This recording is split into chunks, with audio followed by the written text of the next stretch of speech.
tema da nossa aula de hoje é transição respiratória e taquipneia transitória do recém-nascido.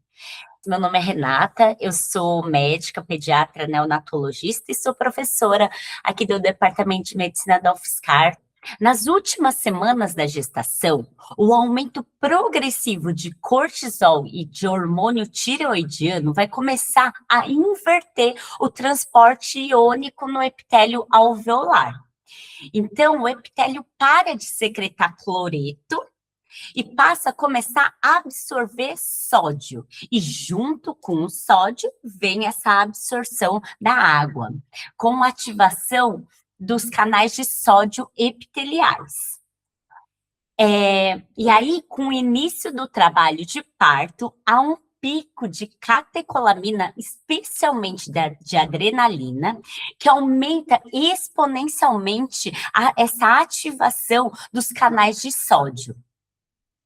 E aí, pela via de parto, né, pelo nascimento, pelo canal de parto, essa compressão torácica contribui para aproximadamente 10%. O papel mais importante é o hormonal.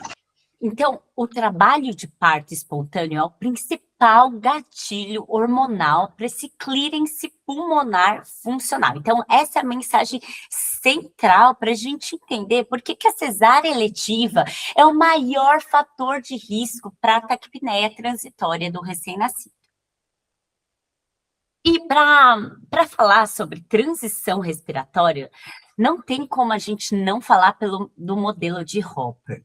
Né? Então, é um modelo proposto, né, que atualmente é o mais aceito hoje, que faz uma descrição mecanística mais precisa dessa transição respiratória neonatal. Então, ele vai dividir o processo em 3 fases, que podem se sobrepor, mas cada um tem uma fisiologia distinta. Então, nessa primeira fase aqui, na fase 1, é a fase de aeração pulmonar. É onde os primeiros movimentos respiratórios geram uma pressão intratorácica muito negativa. Muito maior do que qualquer respiração subsequente. E esse gradiente de pressão vai empurrar o ar para dentro e deslocar esse líquido dos alvéolos para o interstício pulmonar. O objetivo dessa fase, então, é estabelecer a capacidade residual funcional, que é aquele volume de ar que permanece nos pulmões ao final da expiração normal. Então, esse primeiro choro é fisiologicamente muito, muito importante, porque ele vai puxar o ar, vai fazer essa pressão negativa que vai fazer com que esse líquido alveolar vá para o interstício, né? E ao expirar, o recém-nascido, ele faz um semifechamento da glote, o que gera uma pressão positiva dentro do alvéolo, o que impede a atelectasia alveolar. É como se ele fizesse uma auto-PEP, né? E a partir daí, a gente vai estabelecer a capacidade residual funcional. Sem essa capacidade residual funcional estabelecida, o bebê recruta os alvéolos a cada ciclo respiratório, o que iria exigir muito trabalho muscular e seria insustentável para esse bebê. É que nem quando a gente vai encher uma bexiga vazia. O esforço que a gente tem que fazer na primeira vez é enorme. Mas aí depois, essa bexiga, ela vai, quando ela está um pouco mais cheia, a gente precisa fazer um esforço menor para gerar uma alteração de volume maior, né? Ou seja, a complacência dessa bexiga melhora. Imagina que a cada respiração, esse bebê tem que encher uma bexiga vazia, encher uma bexiga vazia. Esse pulmão e a musculatura do recém-nascido não aguentaria. Tudo bem? Então, isso é muito importante. Outro evento muito importante dessa primeira fase é que essa insuflação pulmonar, ela estimula a liberação de surfactante pelas células do tipo 2, pelos pneumócitos do tipo 2, que vai reduzir também essa tensão superficial alveolar e vai estabilizar o alvéolo na expiração. Então, só para vocês entenderem que eu estou falando muito de capacidade residual funcional, eu trouxe essa imagem, né? Então, a capacidade residual funcional vai ser isso, né? Então, na respiração normal, né? É o que sobra aqui no final de uma expiração normal. Se a gente fizer uma expiração forçada, né?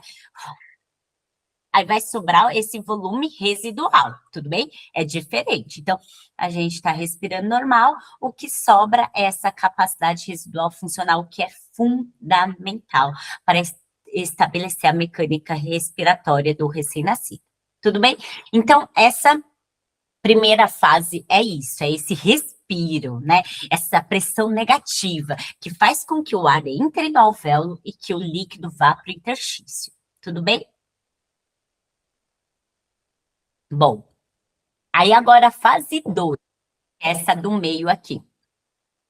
A fase 2 é, é a fase que, tá vendo? O ar já tá preenchendo o alvéolo, mas esse líquido, então tá vendo? Em branco é o ar, né? Em azul é o líquido, certo? Então na fase 2, o alvéolo tá preenchido de ar.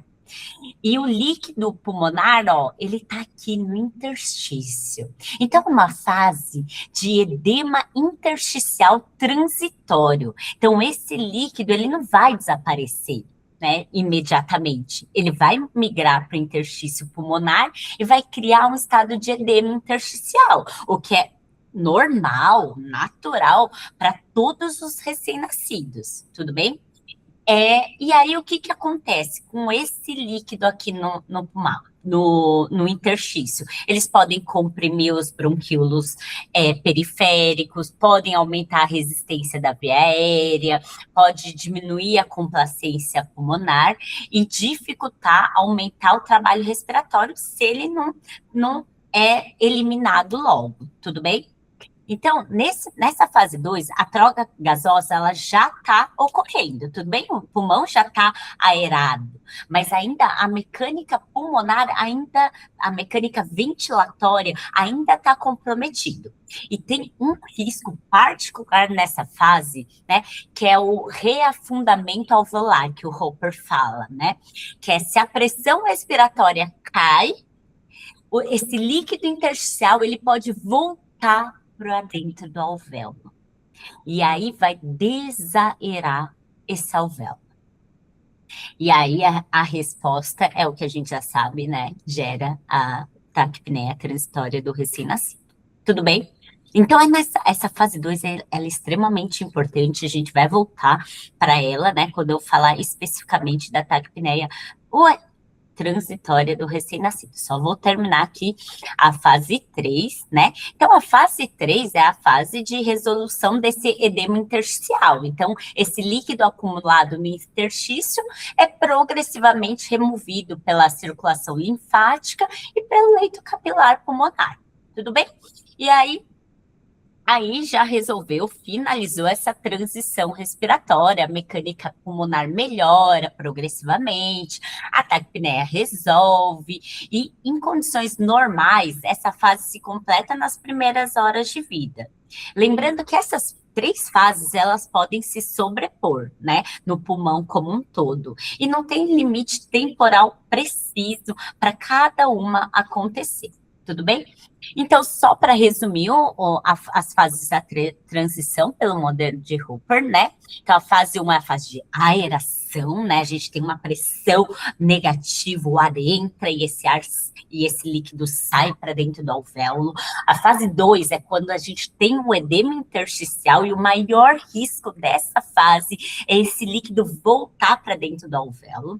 E a fase 3 é a resolução. Então, esse líquido já foi com os vasos linfáticos, com os capilares, o pulmão estabiliza, a mecânica ventilatória normaliza desse bebê. Tudo bem?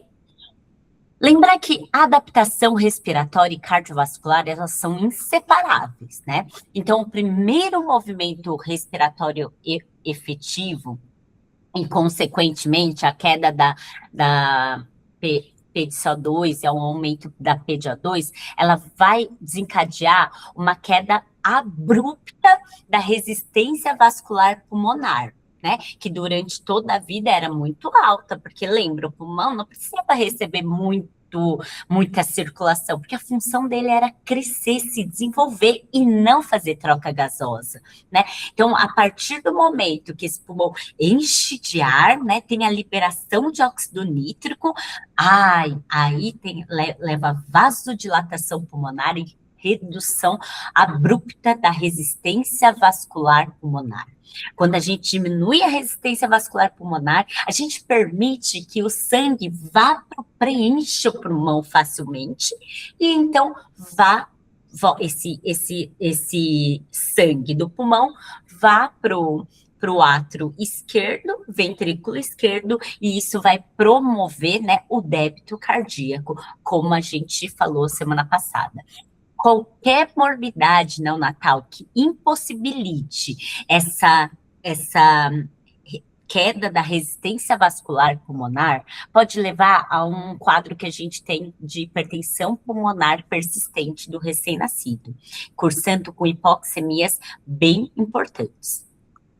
Bom, então a nossa primeira parte a gente finalizou aqui, né? Então eu queria deixar duas mensagens principais, né? Primeiro, por isso que na reanimação neonatal, a VPP é crucial, né? Quando esse pulmão não completou nem a primeira fase, essa de aeração pulmonar. Quando você faz a VPP, é por isso que a pressão é mais importante que o oxigênio. Quando você faz a primeira VPP, você está permitindo que a fase 1 aconteça. A fase 1 acontecendo, aí as outras podem acontecer na sequência. Tudo bem? Então, lembrar que um dos principais objetivos da reanimação neonatal é garantir essa capacidade residual funcional, né? Porque assim tudo acontece. A gente tem troca gasosa, a gente tem diminuição da resistência vascular pulmonar e a gente tem débito cardíaco. Eu achei muito importante a gente falar sobre a fisiologia da transição respiratória, porque é tão legal entender como as coisas funcionam. E isso vai ser base para a gente entender a principal morbidade respiratória neonatal, que é a taquipneia transitória do recém-nascido.